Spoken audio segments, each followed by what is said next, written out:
Bienvenidos, queridos amigos, a una nueva edición de este programa que se llama Marcando el Norte. Le estoy mirando, don Alberto, diciendo yo Marcando el Norte, eleva usted los ojos. Antes de que me diga nada. Claro, si es que usted ya está... Estoy ya instruido. Le tengo bien educado. Pero hay algunos que no le conocen. Tengo que presentarle. Profesor Alberto Bárcena, profesor de Historia Contemporánea de la Universidad CEU San Pablo. Estamos repasando la relación entre la Iglesia y lo que llamaban la moderna civilización, que era el liberalismo en España. El nuevo régimen. Esto es. Es curioso porque nos habíamos quedado en puertas de la segunda desamortización. Habíamos leído un pasaje de un personaje, Pascual Madoz, que anunciaba la muerte de los frailes, a cuchillo. Caiga el cuello a cercén del fraile Mostén, decía, el 25 de mayo, y efectivamente los asesinaron 2 meses después. Este había escrito una obra, le digo porque es la introducción a la segunda desamortización que hizo él de 1855, pero se había quedado esto colgado. Este escribió una obra que era una introducción a la estadística de Moreau de Jones, y puso él una nota introductoria. Estos que ponemos, se lo dedico a mis padres. Él puso una frase. En la época actual, las de las luces, los conventos son incompatibles en este siglo. O sea, incompatibles. Era, para él, filosóficamente incompatible. El liberalismo con los conventos, el siglo de las luces con los conventos, por no se sabe qué ley científica o de la gravitación universal. ¿Y sabe quién les desmintió esta? Porque no era cierto. ¿Sabe quién se lo desmintió? Su propia hija. La Carmelita. La Carmelita. Él se murió en el año 71, y fue morirse para que una de sus hijas, Matilde, ingresara en el convento de Carmelitas en uno de los fundados por Santa Teresa, en Bea del Segura, del cual acabó siendo priora. Bueno, pues Madoz hizo la segunda desamortización, que se conoce como la desamortización civil, no porque no afectara a la eclesiástica, que también, sino porque afectaba a los bienes civiles que antes no habían sido objeto de. Pero está también. Y esa es la desamortización de 1805 durante el bienio progresista. 5 no, 1855. He dicho 5. A mí me ha sonado. No 5. sé lo que hablo ya. 55. 1 de mayo, concretamente. La ley es de 1 de mayo. ¿Es su tema de tesis? Es mi tema de tesis, sí. Ay, Pascualín. Por cierto, ley que se negó a firmar Isabel II. Una vez más se convertía en el obstáculo tradicional, como la llamaban sus ministros liberales. ¿Qué es eso de los obstáculos tradicionales? Hábleme de eso, por favor. El trono y el altar. Ah, vaya, ya está. Es un concepto antiguo régimen como enemigos de las luces, sí. Ahora que hablaba de las luces. Claro. Y ella encarnaba uno de esos 2 obstáculos, puesto que, como le dice la propia reina Isabel II a Pío IX en una de sus cartas, poco se puede hacer ahora mismo en el gobierno. Es una reina constitucional. Claro. Dice, y sin el ejército no se puede hacer nada. Y el ejército es liberal, dice ella. Pero yo he intentado poner todo el peso de la corona en la balanza de la Iglesia. Y eso es un resumen de lo que fue su reinado, que tampoco la vamos a subir a los altares, pero no se puede discutir que de no haber sido una reina católica que ponía el peso de la corona en la balanza de la Iglesia, posiblemente hoy tendríamos de ella una imagen mucho más halagüeña. Sí. No, es curioso, de todos los escarceos estos que suelen ocurrir, pues la humana debilidad, ¿no? Ya lo decía Lola Flores. Decía, yo he pecado con la carne lo normal. Decía, bueno, pues con la carne se peca lo normal, como decía Lola Flores.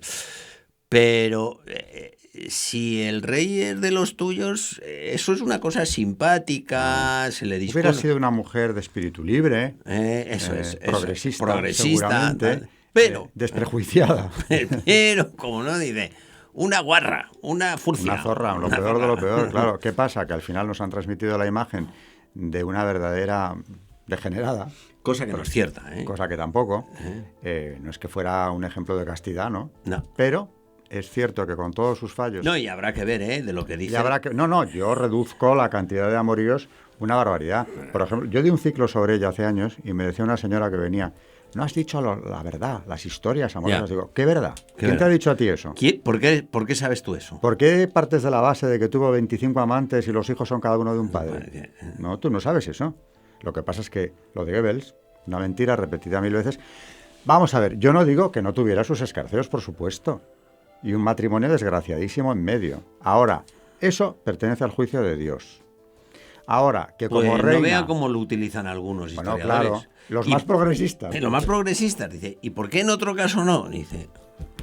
Pues porque volvemos a la idea original. Puso el peso de la corona, como ella misma escribe al Papa, en la balanza de la Iglesia. Eso lo hizo. Dentro de lo que es una monarquía constitucional. ¿Y qué pasó? Que se ganó el epíteto de obstáculo tradicional, causando varias crisis de gobierno, precisamente por la cuestión religiosa. Ya. Hasta que Pío IX le dice que él, el Papa, que baje la guardia, porque al final a lo mejor es más contraproducente lo que está haciendo que otra cosa. Ya. No quería reconocer el reino de Italia, porque resulta que, claro, era ya el final de los estados pontificios, y le costó Dios y ayuda, ¿eh? Con una resistencia a sus gobiernos tremenda. Y pagó el precio de la pérdida del trono. Se lo avisaron. Septiembre de 1868. ¿Qué pasó? La llamada gloriosa. ¿La qué? La gloriosa se le llama a esa revolución del 68, que tiene de gloriosa lo que yo de obispo. Es decir, cero, no es gloriosa. Es una vergüenza de aquellos personajes, empezando por su propio cuñado, el duque de Montpensier, que puso sobre la mesa una suma importante para destronar a Isabel II, con la idea de que, claro, el trono de España lo tenía él a un paso. Claro. Empezando por él. Y siguiendo por el resto de los que toman parte en esa conspiración, Prim, Sagasta, Ruiz Zorrilla, etcétera, casualmente todos pertenecientes a la masonería, que hablan de España con honra. Viva España, Viva España con honra. Así acaba el manifiesto de Topete. Exactamente. Y la España con honra era echar a los Borbones definitivamente. Isabel II se va al exilio seguida de toda esa rémora de difamación, mezcladas, medias verdades, mezcladas con toda la difamación de su época y la que vendrá después, y desaparece de la historia.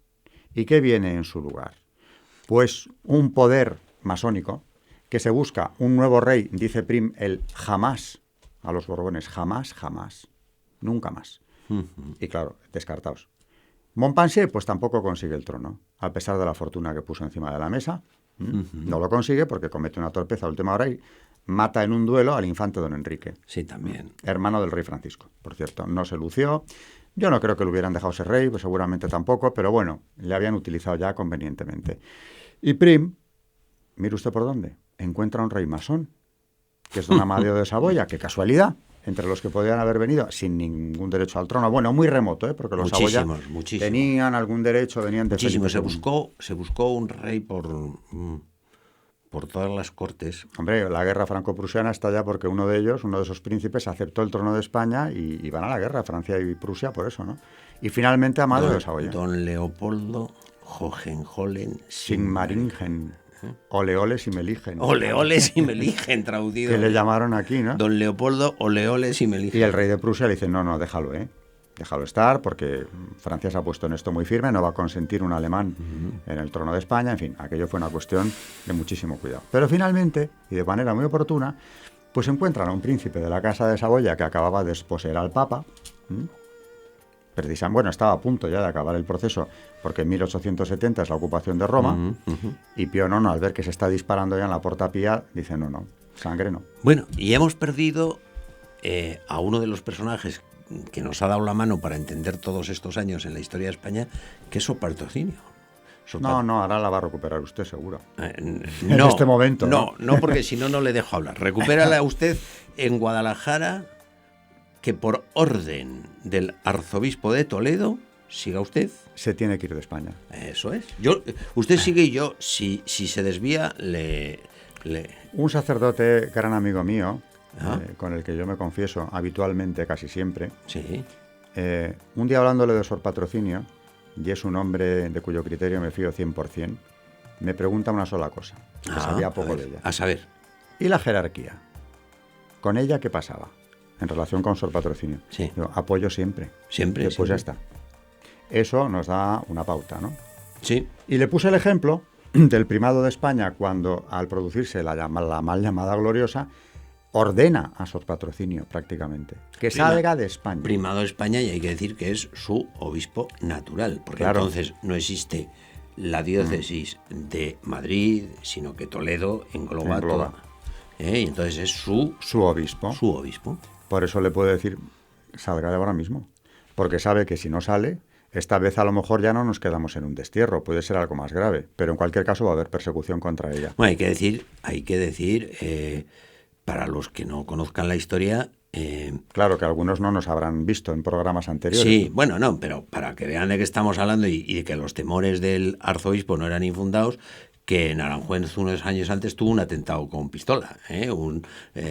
Fue convocada al locutorio. ¿En Aranjuez fue eso? Sí, fue en Aranjuez. Y que tuvo además una reacción realmente increíble, ¿no? Porque una de las cosas que a mí más me sorprende de esta mujer es que de toda la documentación que yo he leído, que es mucha, no he encontrado un solo reproche. No solo queja ni reproche. Bueno, pues en esta ocasión le llaman, que baja al locutorio, que hay un señor que quiere hablarle de un asunto que por lo visto a ella le mueve a ir, y baja al locutorio. Y según se presenta el locutorio, el pájaro en cuestión, que es un sicario, saca una pistola y le pega un tiro. Con tan buena suerte o con tan buena providencia divina que no le da. Ni teniéndola.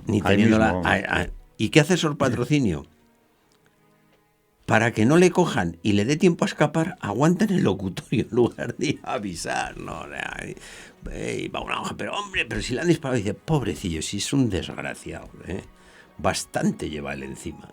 Bueno, o sea que razón tenía el arzobispo de Toledo de váyase usted a Francia, que puede Hay que peligrar su decir, vida. para quien no haya visto programas anteriores, que estamos hablando naturalmente de Sor Patrocinio, la llamada monja de las llagas, sobre la que Javier Paredes acaba de publicar un libro que se llama al revés, Las llagas de la monja. Eso es.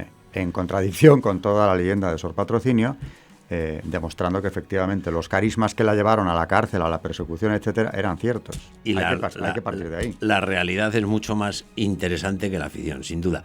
Bueno, pero en Francia, la verdad es que esta mujer está en el cogollo de todos los... De todas las revoluciones. De todas las revoluciones, porque era claro, un tiempo aquel... Porque en Francia, a su vez, va a estallar una revolución que tiene que ver con lo del trono de España, porque la guerra franco-prusiana es lo que propicia la revolución. Y que había sido ya profetizada en la Medalla de la Milagrosa. Claro. En algún programa anterior hemos comentado que las apariciones de la Virgen del Olvido en Madrid en 1831, que se aparece a Sor Patrocinio, guarda mucha relación con la de la Medalla Milagrosa, la Virgen de la Medalla Milagrosa de la Rue du Bac de París. Sí, sin duda. Que un año antes había aparecido ahí a Santa Catalina Labouré y, entre otras cosas, profetiza una época de persecución terrible para la Iglesia, donde le dice lo primero: el trono será derribado. Efectivamente, inmediatamente cayó el de Carlos X, el último Borbón francés, que muere siendo, que es expulsado del trono para no volver la dinastía más. Y le dice, entre otras cosas, las vestiduras del arzobispo de París serán arrastradas por la calle. Piensa, como es natural, Catalina Labouré, será el de ahora. Será el de ahora, no. No, en esa revolución no, en la del 30 no, pero en la de 1870... Ni en la del 48. No, fueron pasando algunas, pero ahí que está diciéndonos la Virgen, engloba en un solo proceso, como es natural, las revoluciones liberales del 19 que van contra la Iglesia. Y en el 30 no, en el 48 tampoco, pero en el 70 sí. Al arzobispo de París lo asesinan en la revolución que tiene lugar justo a continuación de la derrota francesa frente a Prusia. Viene una revolución durísima, la Comuna de París, que es terrible, anarquista. Y al arzobispo de París lo asesinan y arrastran las vestiduras, como había dicho la Virgen 40 años antes, por las calles. Cosa que ya sabía Catalina Labouré, aunque no sabía que arzobispo. Eso es. Pero así habla la Virgen. Englobó, resumió un proceso en 2 palabras. Pues en esos momentos Sor Patrocinio, que acaba de huir de España 2 años antes. está en París. Le pilla en París. Donde, por cierto, allí en Francia, y de nuevo con apoyo de la jerarquía, esta vez la francesa, sigue haciendo fundaciones. ¿Cómo? Vamos a ver, hace 3 conventos allí. Y eso no vamos a decir que fuera influencia de Isabel II. ¿Ya? No. Bueno, y después hay monjas de las que profesan porque claro, es que en Francia está desde el 68 hasta el 77, que son unos añitos, ¿no? Y hay monjas que profesan en Francia que después vuelven a España, porque hay un momento que en Francia se suprimen también los conventos. Claro, sigue el proceso. Sigue el proceso, se vuelven a España y alguna de ellas llega a ser abadesa de alguno de los conventos fundados por Sor Patrocinio. Pero cuente usted lo de la Plaza Lavandón. Bueno, Sor Patrocinio llega a Francia huyendo, esta vez huyendo. Por cierto, pasa la frontera por los pelos. Por los pelos, sí, ¿verdad? Por los pelos. Porque fue pasar la frontera y ya había orden de detenerla si llegaba por allí. O sea que la advertencia del arzobispo de Toledo fue oportunísima. Sin eso, a saber qué hubiera ocurrido. Sí, pero ya tiene que salir por la noche del convento. Huyendo por la noche para coger el tren que, bueno, se acababa de instalar en la red ferroviaria. Coge el tren en Guadalajara y guiado por el Cartas. El Cartas era el demandadero, el hortelano. Yo supongo que el Cartas es porque le traía la correspondencia. Claro. ¿no? Que no hay... se cae varias veces porque van sin luz. Además, por un camino que no tenía ni luz. No tenía ni luz, pues imagínense los que conozcan Guadalajara, desde donde estaba Guadalajara arriba hasta la estación de tren, que es una bajada por campo, resbalándose por los charcos, debió ser penosísimo, ¿no? Y efectivamente, ahí la están ellos ya saben que les están siguiendo. De hecho, su hermano que le va a acompañar, coge el tren 2 estaciones adelante para que no le detecten junto, porque su hermano es un personaje conocido, ¿no? Y se mete en... Gentilhombre de la reina. Exacto, se mete en el avispero, en la Revolución de París. ¿Quién se lo iba a decir? Pero realmente salva la vida, probablemente, como poco la libertad, como poco. Sí, saliendo de España. Sin duda. Viene el desmantelamiento, uno nuevo, de la Iglesia a raíz del triunfo de la Gloriosa. De hecho, sus monjas son puestas en la calle. En algunos conventos les dan horas para salir. Sí. Ella recoge todos esos testimonios dolorosísimos. En La vida admirable está recogido. Sí. Creo que fue a las del Escorial, les dan 1 hora, ¿no?, para abandonar el convento. En fin, terrible otra vez. Y en Francia, lo que digo yo... Hay una cosa que a mí me sorprende en esta situación, que además es ahí justo donde se produce... una carta que tiene una de las enseñanzas que para mí han sido más importantes y más fundamentales de todo lo que yo he leído de esta mujer, ¿no? Claro, ella se ha ido, ha dejado aquí a sus monjas a ver qué pasa, pero bueno, convento tras convento las van echando, de manera que... a unas cuantas las lleva a Francia, de hecho. A unas, sí, pero las que puede. Las que puede, porque tampoco tiene para coger. Bueno, y ella tiene aquí una monja a la que va escribiendo una carta diciéndole que, bueno, pues que recoja a las monjas, dándoles consejos, porque están todas fuera de los conventos, unas pues refugiadas en casas como pueden. Y al final de los consejos le da uno que es una auténtica lección de vida, ¿no? Y dice, bueno, pero en definitiva, dice al final de la carta, diles esto, que todo esto se pasa y la eternidad sin fin se acerca. Bueno, esa es la perspectiva que preside toda su vida y toda su acción. Esto malo se pasa, lo bueno también y lo malo también. Y al final lo que importa es que la eternidad sin fin, todo esto se pasa y la eternidad sin fin se acerca. Al final consigue a casi todas, no todas, porque hay muchas que se quedan aquí en España escondidas. Parece mentira, ¿no? La España católica, o sea, el siglo XIX es terrorífico. Sectario. El poder es sectario casi siempre. Bueno, pues le habíamos dejado en la Plaza Bandón. El poder me refiero al decimonónico español. Ya, le habíamos dejado en la Plaza Bandón. La habíamos dejado fundando en París, bueno, en Francia. Y cuando estalla, porque para colmo le pilla a los 2 años de llegar a Francia, la guerra franco-prusiana, terrible, que pierde Napoleón III Sí. y entran los prusianos hasta París. Ahí se proclama en Versalles la unidad de Alemania. Exacto. Por cierto. Y viene a continuación, después de la debacle francesa, una nueva revolución, esta vez terriblemente dura y sangrienta, que es la Comuna de París. Claro. Que es cuando queman las Tullerías, por cierto, el palacio que había utilizado Napoleón III como residencia habitual y otros reyes antes que él. La Comuna. Eso ya es el triunfo de la Internacional. Con más ribetes de anarquismo que otra cosa. Sí. Y desde luego aquello es una revolución peor que la de 1789, desde la perspectiva eclesial, desde luego mucho más violenta, cuando matan al arzobispo de París. Claro. Y Sor Patrocinio, que está allí, precisamente se encuentra, esto parece una novela, pero Que es está que es allí verdad, en París. en París, con sus monjas, y con la Virgen del Olvido, que nunca la dejaba. Y está en París de embajador, cosas de la vida, don Salustiano. Pero, espere, es que yo no sé si se va a referir que hay un momento que tiene que atravesar con un carro. No, a eso voy. Ah, bien, vale. A eso voy. Y Olózaga, que sabe que aquella que persiguió tanto, después de haberla pretendido, está... Inútilmente. Inútilmente, por supuesto, en todo momento. En otros programas hemos hablado ya de esa persecución de toda una vida. Ahora ya es un hombre pues, de mucha más edad y está en París como embajador, después de una carrera muy brillante, claro, como cabía esperar. Pues sabe que ella está ahí, muy cerca, con sus monjas. Y sabe que se la están jugando la vida, porque él conoce la situación de París en ese momento, y le manda unos coches de la embajada. Correcto. En ellos se apiñan las monjas como pueden, vestidas naturalmente de seglares, porque si cruzar París de monja era imposible en ese momento. Siempre cuando viajan así, se ponen encima del hábito monja de seglar, sí. Y pues ellas llevaban unas capas, unas cofias incluso. Sí. Cofias, sí, lo que llevaban entonces, capotas. Sí. Sor Patrocinio se pone una hasta las cejas para que no se le vean los estigmas y tapen lo mismo que la toca, que te le tapaban las heridas de la frente, y con la Virgen del Olvido siempre en brazos. Y atravesando la Place Vendôme, atiborrada de gente, bueno, en plena revolución, se le sube al pescante un personaje siniestro que las monjas, al verlo, se quedan horrorizadas. Asustadas, sí. Porque dicen, Sí, claro. aquí Este no tiene buenas intenciones. ¿A qué se nos sube al coche, no? Se las queda mirando, se produce un momento como de estupor, no saben lo que va a ocurrir, y con él en el pescante atraviesan la plaza. Y luego se baja.